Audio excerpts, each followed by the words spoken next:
Hello అండి. అందరికీ hi. Welcome to our channel Anjali Ramavath. ఎలా ఉన్నారు? అందరూ బాగున్నారా? ఈ వీడియోలో నా డే రొటీన్ చూపిస్తూనే యూట్యూబ్ స్టార్ట్ చేయడానికి గల మెయిన్ రీజన్ ఏంటనేది కూడా మీతో షేర్ చేసుకోవాలి అనుకుంటున్నాను. వీడియో అయితే ఇంట్రెస్టింగ్‌గా ఉంటుంది. స్కిప్ చేయకుండా లాస్ట్ వరకు చూసి మీకు ఎలా అనిపించింది అనేది మాత్రం చిన్న కామెంట్‌లో తెలియజేయండి. నచ్చితే గనుక లైక్ చేయండి. ఈరోజు అయితే చేలో మందు కొట్టడానికి వెళ్ళాలని చెప్పారు మా వారు. అందుకని మార్నింగ్ ఇక హడావుడిగా పని చేసుకుంటున్నాను. ప్రతిసారి నేను ఈ చొక్కా వేసుకొని మీకు కనిపిస్తా ఉంటాను కదా వీడియోస్‌లో. ఈ చొక్కా ఏంటంటే మా వారికి చాలా లూజ్ అయిపోయింది.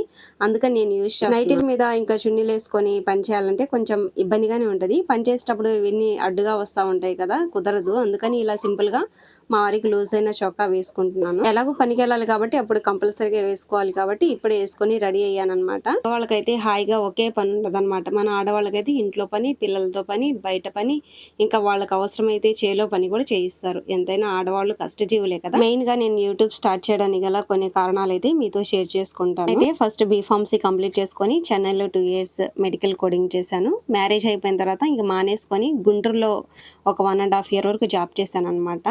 తర్వాత మా మావయ్యకి హెల్త్ బాగోలేక ఇంకా కరోనాకు ముందు ఒక 3 నెలల ముందైతే ఇంక ఇంటికి వచ్చేసాము. మేము వచ్చిన 3 నెలలకి ఇంకా కరోనా స్టార్ట్ అయింది. జాబ్స్ కూడా పోయినాయి. అది మాకు మైనస్ అయిపోయింది. ఇంకా అప్పుడు పనులు ఏమి ఉండేవి కాదు కదా. నేనైతే ఇంట్లో పని చేసుకొని ఇంకా ఇంట్లోనే ఉండేదాన్ని. అప్పుడు మా అత్త మావయ్య వాళ్ళు అసలు ఊరుకునేవాళ్ళు కాదు. తిని ఇంట్లోనే ఉంటుంది, ఏ పని చేయట్లేదు అని అరిసేవాళ్ళం. నాకేమో బయట పని రాదు. ఇంట్లో పని అయితే చేసుకుంటాను కానీ పొలంలో పనులు కానీ ఇంకా కూలి పని చేయడం అయితే అస్సలు వచ్చేది కాదు. కానీ ఒక్కోసారి అత్తమామలు వాళ్ళ మాటలు చాలా బాధను కలిగిస్తాయి కదా. వాళ్ళతో మాట పడ్డం ఎందుకని చిన్నగా ఇంకా కూలి పనికి వెళ్ళడం స్టార్ట్ చేశాను. పేరెంట్స్ కి అయితే పొలాలు ఉన్నాయి కానీ మా నలుగురు పిల్లల్ని ఎప్పటికి కూడా పొలంలో తీసుకెళ్లి పని చేయించింది కానీ వేరే వాళ్ళు కూలికి తీసుకెళ్ళింది కానీ లేదనమాట. హాస్టల్లో చదువుకొని ఇంటికి వచ్చినప్పుడు కూడా ఇంట్లో పనులు చేయించేవాళ్ళు కాదు మా పేరెంట్స్. కానీ మ్యారేజ్ అయిపోయిన తర్వాత ఇంకా చిన్నగా ఇంకా జాబ్ కూడా మానేసుకొని కరోనా టైంలో ఇంటికి వచ్చిన తర్వాత కూలి పనికి వెళ్ళడం కూడా స్టార్ట్ చేశాను. మిరకాయలకి కలుపులు తీయడానికి, పత్తి తీయడానికి అయితే వెళ్ళాను. ఒక్కోసారి నేను చేసే పనిని ఇంకా మా అమ్మ వాళ్ళు చూసినప్పుడు చాలా బాధపడేవాళ్ళు అనమాట. వాళ్ళు కూడా ఇంత కష్టపడి చదివించాము, మాతో పాటే పనులకి వెళ్తుందని కూడా వాళ్ళు బాధపడ్డారు. నాకు కూడా బాధగానే అనిపించేది. కానీ ఇంట్లో వాళ్ళు పెట్టే బాధల కన్నా పర్లేదు, పొలానికి వెళ్ళి కూలి పనికి వెళ్ళైనా సరే ప్రశాంతంగా చేసుకోవచ్చు కదా అనేది నా ఉద్దేశం. అలా పనికి వెళ్ళినప్పుడు మామూలుగా పక్కన వాళ్ళు ఉంటారు కదా, ఇంత చదువుకున్నావు మాతో పాటే నువ్వు కూడా పనికి వస్తున్నావు అని కొంచెం ఎగతాళిగా మాట్లాడేవాళ్ళు అనమాట. కొన్నిసార్లు వాళ్ళ మాటలు బాధను కలిగించాయి. అక్క చెల్లెళ్ళు తమ్ముడు అందరు కూడా మంచి పొజిషన్ లో ఉన్నారు, నువ్వేంటి ఇలా అయ్యావు అని కూడా ఒక్కోసారి హేళన చేసేవాళ్ళు. బయటికి కనిపించను కానీ లోపల మాత్రం నేను చాలా బాధపడతాను. నాకేమైనా ప్రాబ్లం ఉన్నా నేను ఎవరితో షేర్ చేసుకోను అనమాట. ఒంటరిగా ఉండి ఫీల్ అవ్వడమే నేను చేసేది. అప్పుడప్పుడు మా వారితో చెప్పుకుంటాను. ఇంట్లో ఉన్నప్పుడు అత్త మామలు కొంచెం ఇబ్బంది పెట్టేవాళ్ళు. అప్పటికి నాకు పెళ్ళైన 4 సంవత్సరాలకి పిల్లలైతే పుట్టలేదు. అప్పుడు మా మావయ్య కొంచెం తాగొచ్చి పిల్లల కనవు గొడ్రాలు అది ఇదని కొన్ని మాటలు అన్నారు. అవన్నీ ఇప్పుడు ఇందులో చెప్పుకోకూడదు. ఇంకా మాటలు పడలేక నేను మా వారైతే ఇంట్లో నుంచి బయటకు వచ్చి సపరేట్ గా ఉన్నప్పుడు కూడా నేనైతే పనికి వెళ్ళేదాన్ని. అప్పుడు ఇంకేం పనులు ఉంటాయి, మా వారైతే పొలం పని చేసుకునే వాళ్ళు, నేను ఖాళీగా ఒక్కదాన్ని ఉండేదాన్ని కదా ఇంట్లో.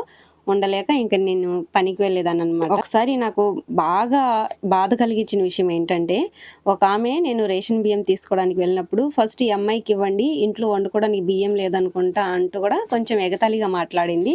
అది నాకు చాలా బాధ కలిగించిన విషయం. ఇప్పటిదాకా కూడా ఆమె చెప్పిన మాటనైతే అస్సలు మరి ఆమె జోక్గా చెప్పిందో కావాలని చెప్పిందో ఆమెకే తెలుసు. నేనైతే చాలా హట్ అయ్యాను ఆ మాట.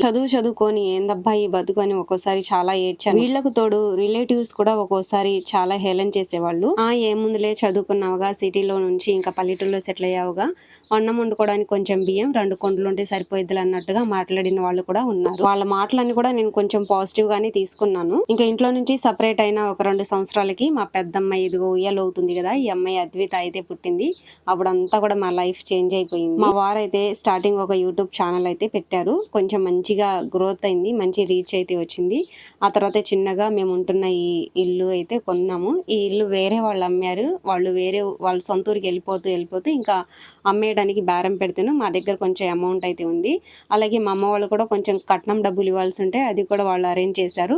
ఆ డబ్బులతో, మా దగ్గర ఉన్న డబ్బులతో ఈ ప్లేస్ అయితే కొన్నాము. 15 సెంట్లు మొత్తం. ఆ తర్వాత మా ఆయనకు వచ్చే యూట్యూబ్ డబ్బులతో చిన్నగా మా ట్రాక్టర్ అయితే కొనుక్కున్నాము. కొంచెం అప్పులు కూడా తీసుకున్న తర్వాత ఇంకా కొంచెం అమౌంట్ ఉంటే ఆ అమౌంట్ ఇంకా ఇంట్లో ఉంటే ఖర్చు అయిపోయిందని ఇంకొక ఎకరం పొలం కూడా మేము కొన్నామన్నమాట. కొన్ని అవమానాలు కూడా మనల్ని కృషితో ముందుకెళ్ళాలి అని కూడా మనకు ప్రేరేపిస్తాయి. సో అన్ని అవమానాలు కూడా మన మంచికే అనుకోవాల్సిందే. కొంతమంది ఇలా మనం అవమానించారు, మనం చూసి హేళన చేసి ఎగతాళి చేశారు కాబట్టి ఏదో ఒకటి చేయాలి, ఎట్లయినా డబ్బులు సంపాదించాలి అనేసి మా వారు ఇంకా యూట్యూబ్ ఛానల్ అయితే స్టార్ట్ చేశారు. ప్రెసెంట్ ఆ ఛానల్ లేదనుకోండి, వేరే వాళ్ళకి అమ్మేసాము. కొంచెం గ్రోత్ లేదు, వ్యూస్ అయితే రావట్లేదని వేరే వాళ్ళకి అమ్మేసాము అనమాట. ఆ తర్వాత నేను ఎప్పటి నుంచో వ్లాగ్స్ లో నన్ను సెట్ చేయాలని మా వారైతే 2-3 సంవత్సరాల నుంచి ట్రై చేస్తా ఉన్నారు. కానీ నాకు అప్పుడు చిన్న పిల్లలు ఉన్నారు కదా ఇంట్లో. నేనైతే ఇంకా ఆయన వీడియోస్ తీస్తా ఉంటారుగా, నేను కోఆపరేట్ చేసేదాన్ని కాదు. ఎందుకు మన పర్సనల్ లైఫ్ స్టైల్ అంతా కూడా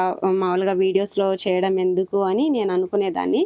అయినా కూడా ఆయన బలవంతం మీద ఒక 100-150 వీడియోల దాకా షార్ట్లే, లాంగ్లేం కావు, షార్ట్ల వీడియోస్ అయితే తీసి పెట్టేవాళ్ళు. ప్రీవియస్ నా ఓల్డ్ వీడియోస్ మీరు చూసినా కూడా మీకు తెలుస్తుంది అనమాట అప్పుడు నేను ఎలా ఉంది అనేది. ఆ తర్వాత నాకు సెకండ్ ప్రెగ్నెన్సీ కన్సీవ్ అయ్యాను. మా చిన్నమ్మాయి ఆద్య పుట్టింది.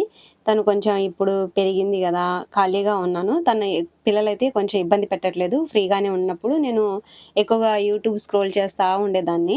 కొన్ని వీడియోస్ వస్తూ ఉంటాయి, యూట్యూబ్ నుంచి నాకు ఇంత పేమెంట్ వచ్చింది, యూట్యూబ్తో నేను అప్పులు తీర్చుకున్నాను, యూట్యూబ్ డబ్బులతో నేను ఇల్లు కట్టుకున్నాను అని కొన్ని వీడియోస్ అయితే చూసేదాన్ని అనమాట. నిజంగా యూట్యూబ్లో వ్లాగ్స్లో ఇన్ని డబ్బులు వస్తాయా, ఇట్లా అప్పులు తీర్చుకొని ఇల్లు కూడా కట్టుకోవచ్చా అని ఇంకా నేను కూడా స్టార్ట్ చేద్దాం అన్నట్టుగా కొంచెం షార్ట్ వీడియోస్తో పాపులర్ అవ్వచ్చు అని ఇంకా చిన్నగా షార్ట్ వీడియోస్ అయితే తీయడం మొదలు పెట్టాను అనమాట. స్టార్టింగ్ ఇంకా లాంగ్ వీడియోస్ చేస్తే రీచ్ ఎవరికి తెలుసు మనం, అందుకని ఇంకా చిన్నగా షార్ట్ వీడియోస్ అయితే ఇంకా స్టార్ట్ చేశాను. వాయిస్ ఓవర్ ఫస్ట్లో ఇచ్చేదాన్ని కాదు, చాలా భయం వేసేది. అంటే మనకు తెలుగు అంత స్పష్టంగా రాదనమాట. గబగబా మాట్లాడితే కొంచెం మధ్యలో నత్తొచ్చేసి, మన మదర్ టంగ్ తెలుగు కాదు కదా, బంజారా లాంగ్వేజ్ కదా, అందుకని ఇంకా షార్ట్ వీడియోస్ దానికి సాంగ్స్ అయితే పెట్టాను.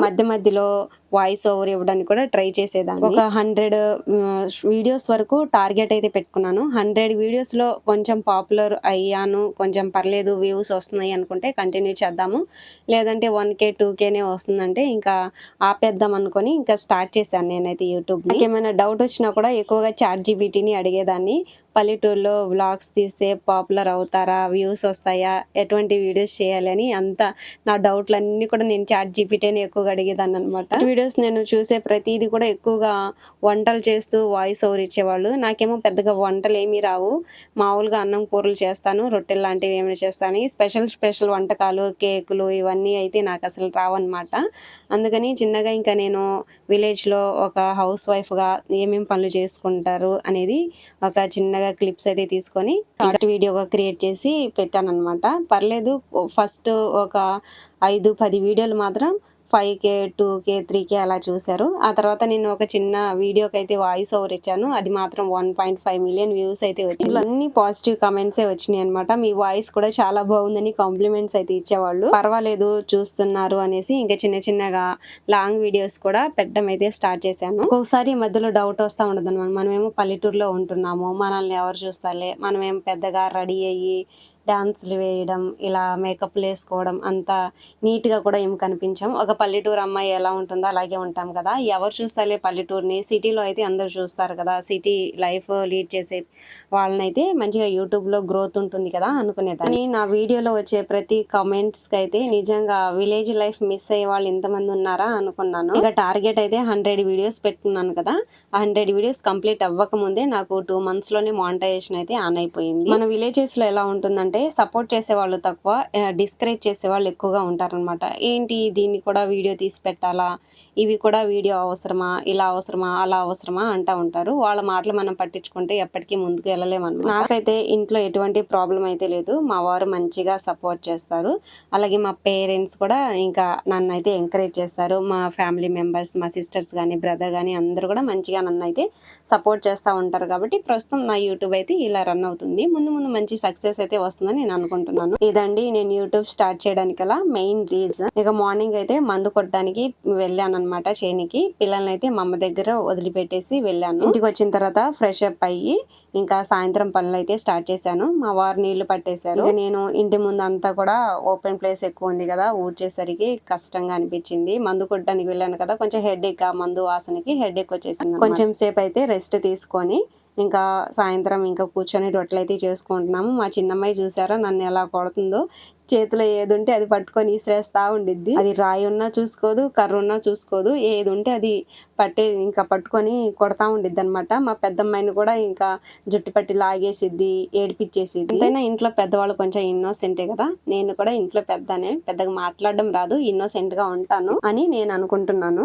రొట్టెలు చేయడం అయిపోయిన తర్వాత వేడి నీళ్ళు కాగబెట్టేసి పిల్లలిద్దరు కూడా స్నానాలు అయితే చేపించేసి, ఇప్పుడైతే ప్రెసెంట్ ఇరాన్, అమెరికా, ఇస్రాయల్ యుద్ధం అయితే జరుగుతుంది కదా, గ్యాస్ ప్రాబ్లం ఎక్కువగా ఉంది అని న్యూస్ అయితే వస్తున్నాయి. ఇంకా అందుకనే హడావుడి ఏం లేదు, కొంచెం నిదానంగా చేసుకుంటాను. కొంచెం ఖాళీగా ఉంది, పెద్ద వర్క్ ఏం లేదనుకుంటే మాత్రం కట్టెల పొయ్యి మీద వంట చేసుకోవడమే బెటర్ అనుకుంటున్నాను. మళ్ళీ గ్యాస్ అయిపోతే మళ్ళీ స్టాక్ ఉండదు, అప్పుడు ఇంకా ఎక్కువగా ప్రాబ్లం అయిపోయింది. అంటే పాలు కాగబెట్టుకోవడానికి ఎక్కువ ఇబ్బంది అవుతుంది అనమాట. కొన్ని వంటలు అయితే మామూలుగా కట్టెల పొయ్యి మీద చేసుకోవడానికి కుదరదు, గ్యాస్ ఉంటేనే బాగుంటాయి అనమాట. టిఫిన్ లాంటివి కానీ ఇడ్లీ లాంటివి అవైతే గ్యాస్ మీదే బాగుంటాయి. అందుకని ఇంకా నేనైతే ఎగ్ కర్రీ మామూలు కట్టెల పొయ్యి మీద చేస్తున్నాను. ఇంకా సాయంత్రం వ్యూ అయితే మామూలుగా ఏడైనా కూడా ఎండాకాలంలో అయితే చీకటి పడట్లేదు. ఇంకా సమ్మర్ అయితే డే ఎక్కువగా ఉంటుంది, నైట్ తక్కువగా ఉంటుంది అంటారు కదా, అది అనమాట. ఇంకా నైట్ వ్యూ అయితే మా ఇంటి ముందు ఇలా ఉంటుంది, ప్రశాంతంగా బాగుంది కదా. కొంచెం కష్టం అనుకోకుండా కట్టెల పొయ్యి మీద వంట చేస్తే టేస్ట్ నిజంగా చాలా బాగుంటుంది. ఎగ్ కర్రీ అయితే నిజంగా రొట్టెల్లోకి బాగుంది. ఇంకా మా అమ్మ అయితే 2 సార్లు పెట్టుకొని తింటుంది అనమాట, చాలా బాగుంది అని అంటుంది. మా ఇద్దరు పిల్లలు అయితే నాన్ వెజ్ ఎక్కువగా తింటారు. మామూలుగా కూరగాయలు చేస్తే మాత్రం కొంచెమే అన్నం తింటారు. ఎగ్ గానీ చికెన్, మటన్ లాంటివి ఉంటే మాత్రం 2 సార్లు పెట్టించుకొని తింటారనమాట. ఫస్ట్ పిల్లలిద్దరికి తినిపించేసిన తర్వాత నేను మా వారు తింటాము. ఇంకా నైట్ ఫ్యామిలీ ప్రేయర్ పెట్టుకున్న తర్వాత కాసేపు వాళ్ళ డాడీతో ఈ వెనకాల వీపు మీద జారుడు బండ ఆట ఆడడం వీళ్ళ డైలీ రొటీన్ అయిపోయింది.